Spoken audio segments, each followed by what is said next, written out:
Y sin más, podemos arrancar. Javier, te hemos traído, voy a coger un complejo de Armengol hoy tremendo. Te hemos traído para que, bueno, hemos titulado tu charla Sacando certidumbre de la incertidumbre. Es algo así, bueno, contradictorio en sí mismo, pero siempre se pueden sacar algunas conclusiones de todo, aunque parezca que esté revuelto, ¿no?, el asunto. Vamos por áreas geográficas, porque sí que es verdad que estamos en un momento en el que hay crecimiento, pero me da la sensación que todo el crecimiento proviene de los países emergentes. ¿Cierto? Es decir, que los desarrollados estamos un poquito rezagados, nos lo cuentas, y luego vamos viendo hasta política monetaria y un poco cómo bascular el riesgo, que entiendo que es lo que le interesa a nuestra audiencia de hoy. Sí, porque al final todo este tipo de análisis macro para lo que sirven es para conformar o para determinar una parte de los dos componentes que tiene la rentabilidad de cualquier activo, también tanto sea real como financiero. Nosotros los macroeconomistas nos dedicamos a la primera parte, que es la determinación de los tipos de interés reales, ¿no?, de cuál es el precio al que cambiamos consumo presente y consumo futuro, tomamos decisiones de ahorro y, por tanto, siempre de una perspectiva, pues, como solemos decir, microfundamentada, ¿no? O sea, cuáles son las decisiones del día a día por parte de cualquiera de nosotros y cómo se explican, ¿no? Entonces, empezando por el dibujo general que preguntabas, Ismael, efectivamente, en torno al 3,5% de crecimiento de la economía global y las perspectivas que tenemos para el año 24, desde hace bastantes años una parte sustancial de ese crecimiento se debe a los emergentes, porque obviamente son los que tienen mayores tasas de crecimiento, y especialmente aquellos que en los últimos trimestres, gracias a los estímulos monetarios, pues están aumentando su capacidad de crecimiento a corto plazo. Es decir, al final estamos metiendo más gasolina, ¿no?,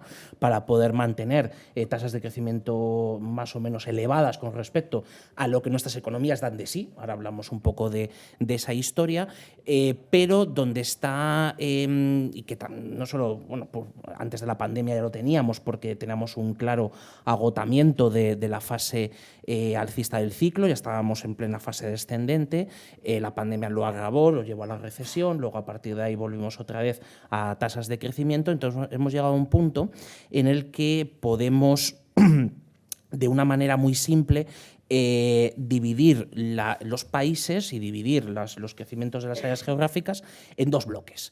Por un lado, aquellos que están en recesión o en riesgo de recesión, entonces ahora hablamos de algunos que tenemos por aquí, además cercanos, y por otro lado, aquellos que tienen crecimientos, bueno, que son ciertamente elevados con respecto a lo que hemos visto en los últimos 4 o 5 años, que de hecho se usa de una manera bastante frecuente para decir aparentemente que las cosas van bien, pero que en realidad lo que está detrás, o el principal motor que determina ese crecimiento, es el consumo, tanto sea el consumo público, el consumo privado, y concretamente dentro del consumo privado, lo que viene desde dentro del país o lo que viene desde fuera vía exportaciones, por ejemplo, pues el flujo de turistas, ¿no?, que se ha ido además incrementando de una manera importante en estos últimos 2 años. Entonces, dentro de esos dos bloques es donde nos movemos ahora mismo. Entonces, tenemos que caracterizar y poner nombres, apellidos, ¿no?, a cada uno de esos dos bloques. Por un lado, está economías en riesgo de recesión o en recesión, y entonces la que más nos preocupa, la más cercana y la que tiene un serio problema desde el punto de vista de crecimiento futuro es Alemania. Es decir, tenemos un problema de lo que hemos llamado siempre la locomotora europea, que efectivamente lo ha sido, pero ya hemos visto que en una parte sustancial esa locomotora se basaba en un carburante, en un combustible, que lo que hizo fue vendernos desde el punto de vista geopolítico a un enemigo, y un enemigo que además ha mostrado hasta qué punto lo puede ser, pero hasta qué punto puede llegar a serlo más en los próximos años, y además incluso en un fenómeno de sustitución de dependencias. Hemos pasado de una dependencia energética, que era en este caso lo que ha mantenido barato durante muchos años la energía en Europa y que gracias a esto pues, suponía una importante fuente de crecimiento para la economía europea y especialmente para la alemana, pero estamos sustituyendo, de hecho, en el proceso de dependencia tecnológica, es decir, tanto sea de la propia tecnología y, por tanto, el enfrentamiento y esa dicotomía que tenemos siempre en Europa entre Estados Unidos y China, y por otro lado está el de los materiales que son necesarios para poder poner en marcha la nueva economía, las transiciones, ¿no?, que tenemos por ahí. Entonces, dicho todo esto, o sea, tenemos a Alemania, tenemos el caso del Reino Unido, que aunque salió técnicamente de la recesión, tampoco tiene una perspectiva de crecimiento sustancialmente elevada y, de hecho, con probablemente riesgos hacia el 2025 de que volviera a registrar tasas negativas. Y luego tenemos, por poner, digamos, dos ejemplos muy concretos, estos dos, y en el caso del segundo bloque, es decir, aquellos países que están, bueno, creciendo de una manera, en términos nominales, relativamente importante, como es el caso de Estados Unidos, tasas de crecimiento trimestral que vuelven a ser bastante positivas. El caso nuestro, es decir, nosotros al final aquí somos un buen ejemplo de ese bloque o de esa categoría. Sí, de lo que comentabas, ¿no? Al final tenemos 100 millones de turistas. Exacto, exacto. Es decir, entonces ahí, ¿cuál es nuestra gasolina? La gasolina es el consumo. Es decir, nosotros, de hecho, incluso con la revisión que se ha hecho de las estadísticas oficiales la semana pasada, nos ha confirmado aún más, si cabe, la dependencia del consumo. Y el consumo, concretamente público, y dentro del consumo privado, lo que viene del exterior.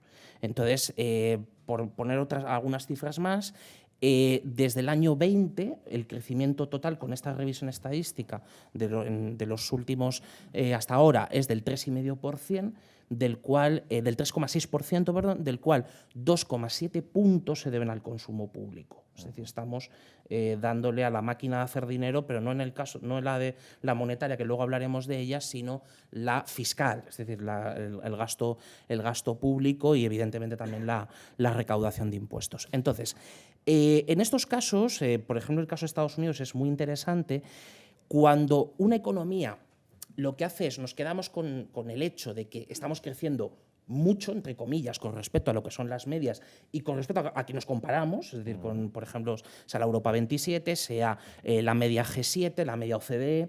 El problema es qué gasolina le estamos echando a sus motores. Es decir, no me preocupa tanto que el motor ande, sino hasta cuándo puede andar y cómo anda. Es decir, porque esto es el elemento central que a corto plazo nos puede acompañar a la hora de hacer, evidentemente, estrategia de inversión, pero desde mi punto de vista y lo que suelo trabajar más en el día a día, que es el largo plazo, el problema que tenemos de poder quemar esos motores. Y entonces, en ese sentido, mientras que se mantenga, y lo estamos viendo, por ejemplo, en los próximos 9 meses, indicadores, pues el Leading Economic Index, otros indicadores que nos aproximan el crecimiento trimestral de la economía para los próximos entre 6 y 9 meses, nos ayuda a pensar que mantenemos y se puede incluso fortalecer las tasas de crecimiento trimestral, o sea que al final no estamos ante un riesgo inminente en estas economías de recesión o de problemas económicos serios,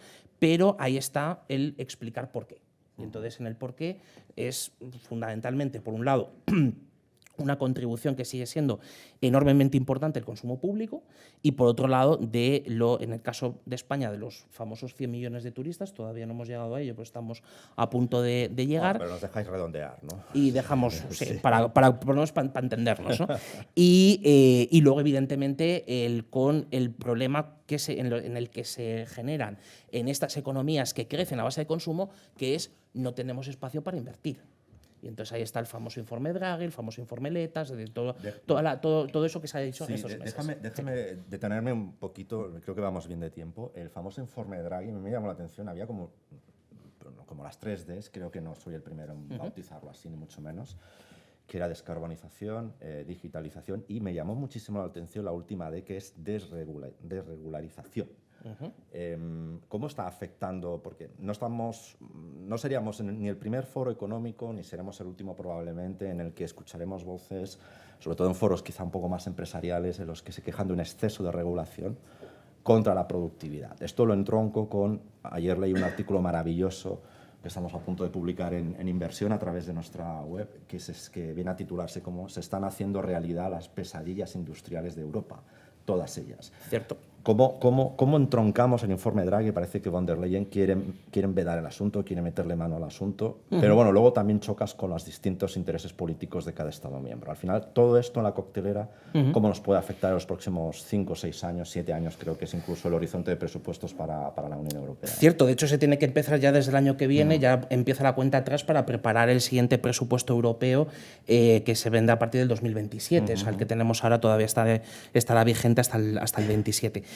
Muy importante lo que dices, Ismael, con respecto a la conexión de estos ejes o estas cuestiones fundamentales a largo plazo del crecimiento de Europa, porque de hecho lo estamos viendo ya por anticipado. Hay un país, una de las principales economías europeas, que lo está empezando a hacer, que es Italia. Y entonces, Italia lo que está haciendo ha sido, en estos últimos 2 años, tiene un crecimiento que no llega al 1%. Es decir, es un crecimiento más modesto del PIB en términos reales. Bueno, eso lo decimos a los alemanes, ¿no? Claro, bueno, sí, si hablamos de los alemanes, estamos creciendo más del 100%, claro, o sea, con respecto a tasas, ¿no? Pero con respecto a nosotros, ¿no? Que nos gusta siempre compararnos con nosotros y nosotros decir que, hombre, nosotros estamos creciendo mucho, ya, pero eso también pasaba en el 2006. Y fijaos dónde acabamos entonces. Entonces, la cuestión es que Italia está haciendo de avanzadilla desde el punto de vista de la combinación de estos 3 factores, porque hay uno que es el mecanismo de cómo haces filtrar y cómo haces aparecer en la economía el capital, el dinero necesario para poder hacer estas inversiones y para poder basar el crecimiento de la economía con base de inversión y, por tanto, si inviertes estás generando el crecimiento futuro, la creación de empleo futura, que es a través de créditos fiscales, es decir, todo el mecanismo de los famosos ya y tristemente famosos fondos europeos. En Italia se hizo prácticamente desde el inicio a través de créditos fiscales, y el crédito fiscal es una inyección directa hacia el capítulo de la formación bruta de capital, es inversión pura y dura. Y en ese sentido, el principal agregado macroeconómico en el que explica el crecimiento de Italia es la inversión. Por tanto, lo que está haciendo es sacrificar crecimiento presente para generar crecimiento futuro. Nosotros lo que estamos haciendo es sacrificar crecimiento futuro para crecer en el presente. Es decir, esas décimas o esos puntos de más o de menos son los que al final lo estamos viendo con respecto a nuestra capacidad de crecimiento. Es decir, Italia, ¿por qué sigue aumentando capacidad de crecimiento futuro y España no lo hace, o Francia no lo hace, incluso tampoco Alemania? Entonces, la clave es la inversión, y esa es digamos el pilar sobre el que se basan los informes, tanto el Letta como el Draghi. Estos 2 informes tienen evidentemente cosas pues, que son pensadas por burócratas, no son pensadas por empresarios o por gente del día a día que conoce más el mundo de la empresa, pero aún así tiene cosas interesantes. Y entonces la unión de esos 3 puntos es cuál es el mecanismo que tienes de que aparezca el dinero y que esa aparición se haga de manera razonable y que no sea gravosa a largo plazo. Porque nosotros podemos decir, hombre, podríamos disparar aún más todavía el consumo público y en vez de ser consumo público fuera inversión pública, sí, pero eso tenemos que seguir tirando de deuda. Yeah. Y entonces, en este sentido, una de las cosas de los 2 informes, pero especialmente del informe Draghi, cuando habla, y también hablaba Letta, de la unión de mercado de capitales, es que Europa es un gran inversor en el exterior, es decir, su inversión directa exterior los flujos son de salida, es decir, son flujos positivos. Europa es un actor ahorrador frente a otras economías y al mismo nivel en términos de PIB que lo puede ser China o lo puede ser Japón, pero nuestro problema es cuáles son los factores de atracción que se pueden crear para que ese capital invierta también en Europa. Y ese es el punto en el que estamos. Entonces, en ausencia de ambición, en ausencia de trabajo duro y esfuerzo a la hora de verdaderamente pensar a largo plazo qué es lo que se quiere hacer, pues ¿cuál es la vía de salida? Consumir. Bueno, nos quedamos con la idea de que 2 grandes bloques y quizá por lo que dices, nos gusta el modelo de Italia. Sí. Vamos a la política monetaria y cómo vemos que los tipos de interés, ¿cómo crees que los tipos de interés, tanto lo que ya sabemos, lo que está sustanciado, como lo que preveemos? Hay varias encuestas que incluso están, bueno, barruntando que habrá otros 25 puntitos menos, puntos básicos evidentemente menos este octubre por parte del BCE. Vamos a trasladar tipos de interés a mercados financieros. Claro, pues precisamente es la consecuencia directa. Es decir, al final tenemos, por un lado, cómo lo que estamos haciendo es no tirar suficiente del crecimiento potencial, es decir, del crecimiento futuro, y todo lo que se está creciendo en el presente va fundamentalmente en contra de ese crecimiento futuro. Eso presiona los tipos de interés. Entonces, en el caso de las economías, sobre todo de las que tienen unos problemas o de recesión o cercanos a la recesión, como es el caso de Alemania, son los que condicionan la política del BCE en el caso europeo, y en el caso de Estados Unidos, cuando una economía está alimentada con base a consumo, una baja de tipos de interés es un estímulo absolutamente directo para que eso se prolongue durante más tiempo. Es decir, al final lo que estás haciendo es castigar el ahorro y relativamente y hacer más atractivo el consumo en el momento actual. Entonces, si a eso lo unimos que las presiones inflacionistas se han reducido de una forma importante, incluso aunque tengamos algunas cosas ahora en estos próximos días que puedan inquietarnos y que puedan incluso a lo mejor pues repuntar unas décimas las tasas de inflación, incluso con la retirada de las medidas fiscales, de los IVAs o de los impuestos a las facturas de luz y gas, etcétera, que se van a ir normalizando durante los próximos meses.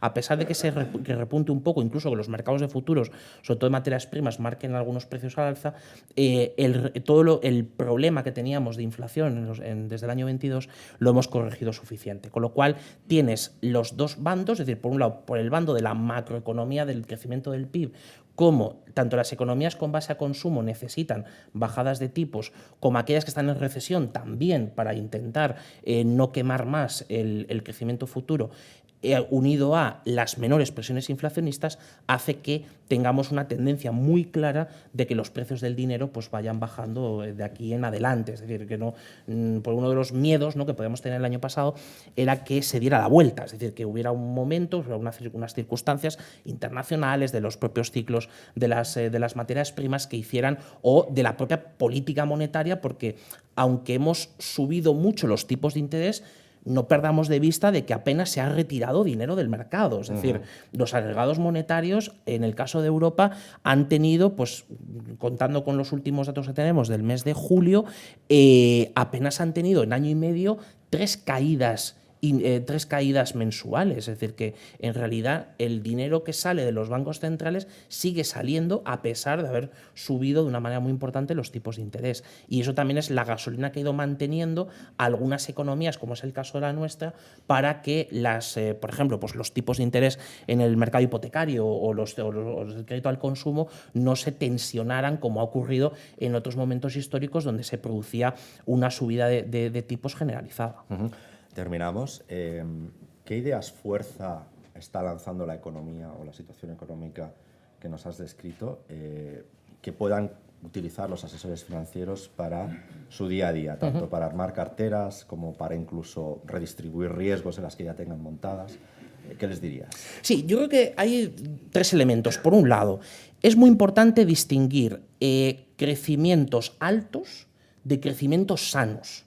Y en ese sentido, por mucho crecer en el presente, no quiere decir que las cosas económicamente vayan bien, ya sin ni siquiera meternos en el problema de la microeconomía, es decir, los problemas de la renta familiar, que España, pues otra vez, desde el año 99, volvemos a estar en la zona de pedir fondos de cohesión, porque estamos por el 90% de la renta media de la Europa 15, es decir, sin meternos en todos esos problemas, que son muy importantes y muy serios, pero en términos de mercados financieros, en términos de gestión y de recomendación, primero saber esto, es decir, crecimientos altos pueden no ser crecimientos sanos. En algunos casos pueden serlo, en otros no.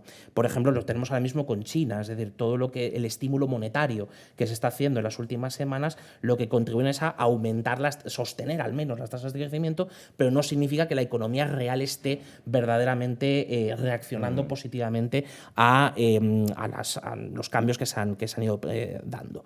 Y luego, en segundo lugar, un elemento central es la inflación. La inflación inflación, a pesar de que claramente no tenemos riesgos notables, la inflación siempre a largo plazo, cuando se han producido ciclos de subidas importantes de los precios, como es el que hemos tenido desde el año 22, nunca vienen solos. Es decir, los ciclos suelen ser de 2 olas. Entonces, probablemente hemos pasado la primera. Veremos cuándo puede venir la segunda. Es decir, y sobre todo cuando corresponde con largas series históricas donde vemos el comportamiento, especialmente, por ejemplo, de las materias primas energéticas. Y en tercer lugar, en el caso de Estados Unidos versus Europa, que es uno de los elementos que siempre en estos foros interesa y es importante porque es nuestro día a día, nos volveremos a encontrar que tanto los elementos macro, es decir, los elementos del crecimiento aparente de las economías, harían que Europa fuera relativamente más atractiva que Estados Unidos, pero evidentemente, como pasa pues, desde hace bastantes años, no lo es así. ¿Por qué?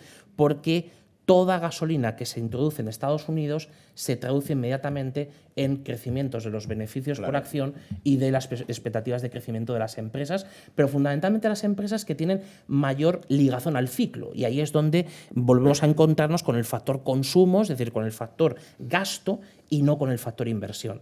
¿Tecnología a qué está más asociada? A inversión, no a consumo. Sin embargo, las compañías y los sectores, pues los discrecionales, entre otros, ¿qué es lo que hacen? Estar pegados al consumo. Y, por tanto, ahí es donde hay que ser inteligentes y buscar cuáles son los motores, cuáles son exactamente los motores del crecimiento de esas economías. Y ahí es donde nos encontramos pues, que en la mayor parte de los casos, sobre todo de las grandes, se deben mucho más al consumo que a la inversión. Y, por tanto, lo que hemos ido descontando en beneficios futuros, sobre todo de las empresas que más invierten, fundamentalmente en tecnología, pues estas son las que ya están viviendo desde hace meses y probablemente lo sigan haciendo, correcciones en sus perspectivas y, evidentemente, sus cotizaciones. Pues, Javier, ya está, tiempo.